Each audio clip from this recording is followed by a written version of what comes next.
Hey, this is Jamie from Capsule Computers, and today we are reviewing Kuni II: Revenant Kingdom. This action RPG is available now for PlayStation 4 and Windows. At the time of the recording of this video, the game costs $59.99 US or $99.95 Australian. As the generation of video gamers who grew up playing video games have become adults, the story of video games have matured along with them. Kuni II is a breath of fresh air in this regard, opting for a more innocent and lighthearted tale that would fit right in with the likes of Disney and DreamWorks. Villains are either straightforward evil people who are just bad to the bone, or good people who have simply lost their way and are in need of a reminder about the right path. Protagonist Evan is just so sweet and naive that the game might just give you a cavity. The story is a bit predictable because of its lighthearted nature, but I think the game's positivity more than makes up for the predictability. Kuni II is a solid action RPG. The game's combat handles well for the most part, the skills are easy to use and provide enough power to feel special. At the same time, the generous mana regeneration means players are encouraged to use their skills often instead of hoarding everything for a tough boss fight.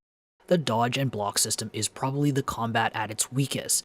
Dodging is superior to blocks in almost every way. Blocks only mitigate partial damage, while dodge provides a short burst of invulnerability. The window for dodging attacks feels a lot more generous than blocks in both time and space, as blocks must be initiated early in the telegraph animation and face towards the damage source. There is room for blocking to be useful in this game, as some bosses have large attack patterns that are difficult to dodge. I think the best way to solve this issue is simply increase how quickly the block mode is engaged, giving players a larger window. Kuni II gives players plenty of things to do outside of combat. The level design is overall solid with large maps and plenty of side areas filled with treasure. The leveling curve is well placed for the most part, save for a short burst between Hydropolis and Broadleaf where the side quests feel like they dry up a bit. The Kingdom Management minigame is a casual management sim similar to the type you would find on mobile devices. The bonuses are generally quality of life additions, making Kingdom Management mostly optional save for the odd story mission. The rock, paper, scissors type strategy game is used a little more often in the story, which means players need to go out and explore the world to find battles to grind. I think it would have been a lot easier if the battles were all accessible through the Kingdom Management menu once areas were discovered. Kuni II: Revenant Kingdom's PC port is decent for the most part. While the controller is spot on, the mouse and keyboard controls are no slouch either. It's refreshing to see a JRPG PC port that actually supports the mouse cursor, even though the actual application is a bit off due to the cursor having a bit of a sticking effect on the buttons. Kuni II's manages to offer some much needed PC-oriented options like borderless windows, FPS caps, and plenty of visual settings.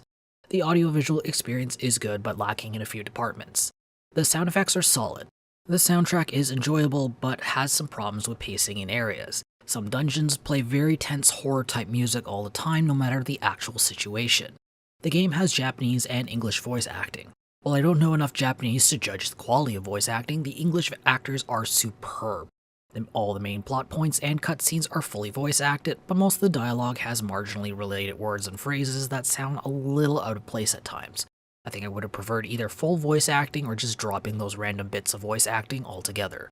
While it's a shame that Studio Ghibli did not return for this game, Level 5 has done an excellent job on their own. The art style is eye-catching and a perfect fit for the game's lighter nature. Now, it's not often I can say playing a video game is good for the soul, but Kuni II never fails to put me in a better mood. Evan's youthful positivity is absolutely infectious. Combined with the gorgeous presentation and the generally solid gameplay, Kuni II: Revenant Kingdom is a solid sequel. I'm giving the game 8.5 capsules out of 10. If you want to read our full review, be sure to check out the link in the description or in the video's card. I hope to see you soon. This is Jamie from Capsule Computers signing off. Hey YouTube, if you enjoyed this video, be sure to like it and subscribe to Capsule Computers for more awesome videos. If you're looking for more videos to watch, check out our review of Final Fantasy XV Windows Edition here on the right. If you're looking for another game with superb art, check out our preview of Ash of God's Redemption here on the left.